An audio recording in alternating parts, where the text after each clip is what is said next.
Yoga e a consciência do corpo e da mente. Oi, gente, tudo bom? Muito prazer, tô muito feliz de estar aqui. Eu sou Isabelle Fabrício Cunha, eu trabalho como influenciadora digital aqui em Curitiba, Paraná, e hoje eu vim contar um pouquinho da minha história pra vocês. Pra mim é um tópico muito difícil de conversar, mas eu conversei com muitas amigas minhas e com muitas pessoas que trabalham nisso e falaram: Isabelle, compartilha isso, porque é legal, né? Pode ajudar muita gente, as pessoas podem passar pela mesma coisa que você tá passando. Então eu comecei a falar um pouquinho mais. Eu, desde os 13 anos, se eu não me engano, fui diagnosticada com TDAH, déficit de atenção e hiperatividade, né, e bipolaridade. Então, a partir desse momento, eu comecei a lidar muito com ansiedade também. Eu fui diagnosticada logo depois com ansiedade crônica, quando eu comecei a ter convulsões desde os meus 15 anos. Então, desde os meus 15 anos, eu comecei a ter crises convulsivas e pra mim era horrível, né, porque imagina, uma criança de 15 anos que ainda não tem maturidade pra entender o que tá acontecendo com ela, cai no chão na frente de todos os amigos e tem uma crise convulsiva, então as pessoas me conheciam como a menina que tinha tido a convulsão. Então era uma coisa bem ruim, assim, sabe. E era pior para os outros do que pra mim, sinceramente, porque, assim, mesmo que doesse depois, machucasse o meu físico, na hora eu apagava ali, então, né, não tem muito o que falar da situação. As pessoas perguntam, né: "Ai, como que é ter uma convulsão?". Gente, eu também não sei. Eu apago, né, então eu não consigo te lembrar exatamente o que acontece nesse momento. Só sei que realmente machuca muito o meu corpo, como a parte neurológica também, né. Cada convulsão acaba queimando, não sei tantos números de neurônio no cérebro, então é esse meu único medo. E daí, o que que aconteceu? A minha vida inteira, por conta do TDAH e da hiperatividade, eu tinha muito receio de fazer exercício físico. Eu sempre fui atleta, então o que que acontece? Atleta entre aspas, né, porque eu joguei golfe profissionalmente, fiz balé por 10 anos, ginástica rítmica e tal, mas eu sempre começava e parava. Eu sempre fui aquele tipo de pessoa de começar e largar, sabe. E nunca gostei muito de nada, assim, eu sempre me começava e me desinteressava.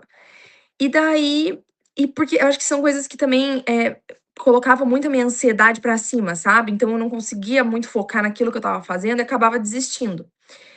E daí, eu lembro que eu via um monte de gente praticando ioga. Eu falava: "Gente, mas nada a ver isso aí, que é isso? A pessoa ficou aí meditando, tipo, que nada a ver". Aí eu olhei um dia e falei: "Nossa, depois de ter tanta crise convulsiva, né, e hoje em dia eu melhorei muito, mas eu ainda tenho crise de ansiedade, né, ainda tinha antigamente um pouco mais crises de pânico". Eu comecei a olhar aquilo e falei: "Cara, isso pode ser uma saída, uma ajuda pra mim, pra além do exercício físico, eu ter alguma coisa também pra me acalmar". E daí eu fui. E quando eu fiz minha primeira aula, eu já senti, assim, uma coisa completamente diferente. Foi uma experiência que não só acalmou o meu corpo e também me ajudou fisicamente, né, porque pra quem nunca fez ioga não é fácil, querendo ou não, uma musculaçãozinha ali. Então, além de ajudar na minha saúde física, ajudou muito na minha saúde mental, porque é um momento diário que você tem com você mesmo pra pensar na tua vida, pensar no teu corpo, acalmar, alinhar os seus pensamentos, alinhar os seus chakras, então alinhar a sua energia com você mesmo.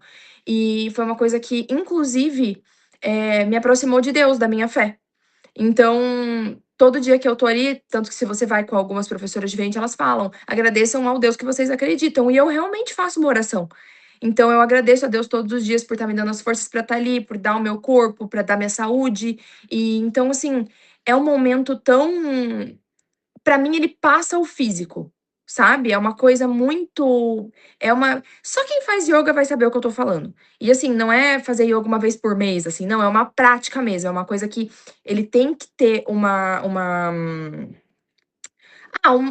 constância, né, pra o avanço do ioga em si. Porque não é que, é só um negócio que é difícil você ter alongamento, não, é realmente um foco muito grande, a respiração muda os movimentos.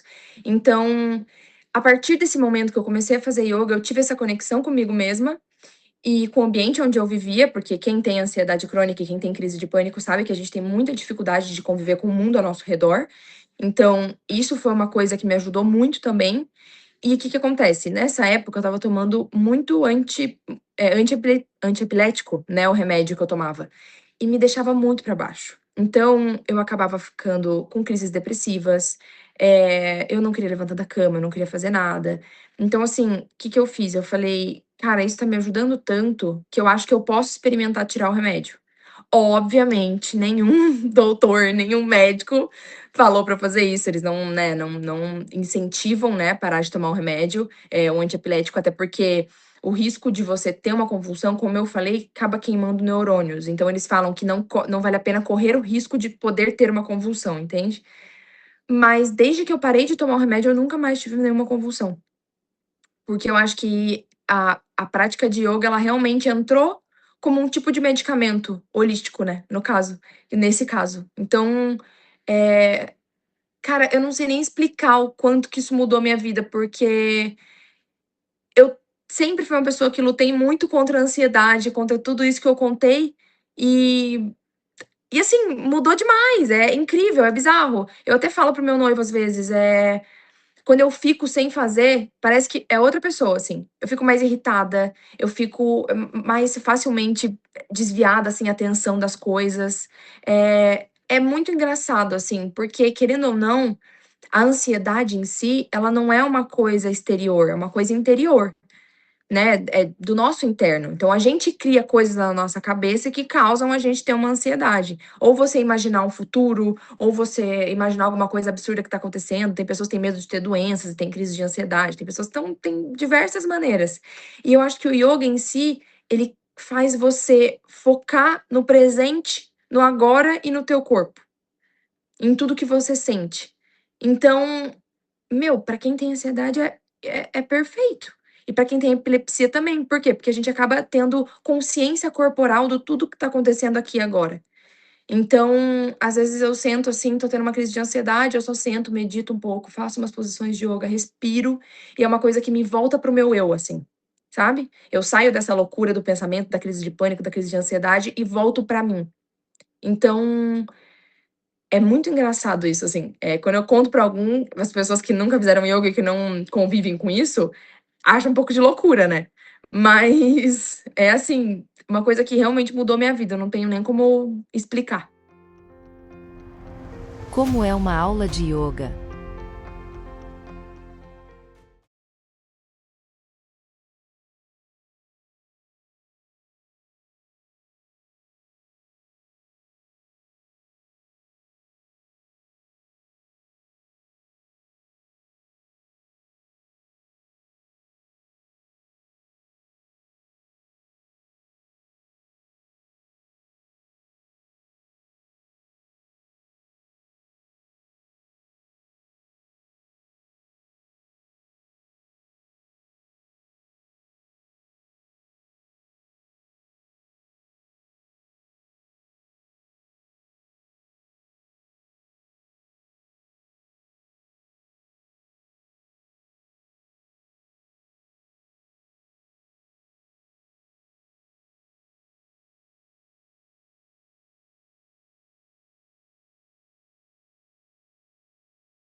Autoconhecimento é o primeiro passo para a mudança de vida.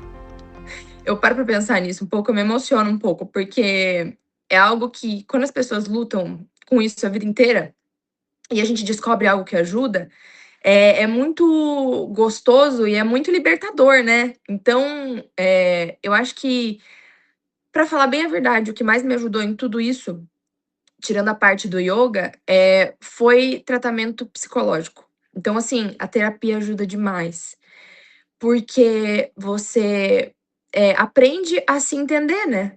Então eu acho que a gente tem que ter a maturidade e não ter a ignorância de achar que a gente sempre sabe tudo, a gente não sabe nada e nunca vai saber. Então, assim, eu acho que quanto mais você tenta se descobrir e ser verdadeiro com si mesmo e tentar entender os seus sentimentos, é o melhor. Por exemplo, eu passei a lidar muito melhor comigo mesma quando eu parei de tomar os medicamentos, porque os medicamentos, querendo ou não, eles podem te ajudar, eles escondem realmente os sintomas. Eles ajudam a tirar esse peso no peito ou os sintomas da epilepsia, por exemplo, só que você nunca vai saber identificar eles.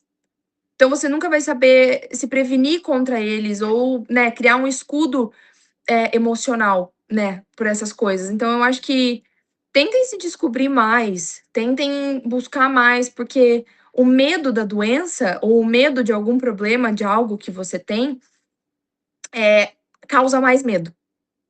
Então, o medo, a consequência do medo é medo. É ansiedade, é desespero. Então eu acho que a gente tem que tirar esse medo e passar para o autodescobrimento e, sabe, pra é uma coisa muito profunda, assim. A gente realmente tem que tentar se descobrir por dentro para depois tentar curar o que tá por fora. Gostou desse depoimento? Você pode entrar em contato com a influenciadora Isabelle Cunha pelo Instagram, @isa_cunha. Isa se escreve com a letra S, ok? E acompanhe diariamente as indicações de profissionais de saúde e bem-estar, comprometidos em compartilhar conhecimento de qualidade, aqui, no Saúde em 3 Atos.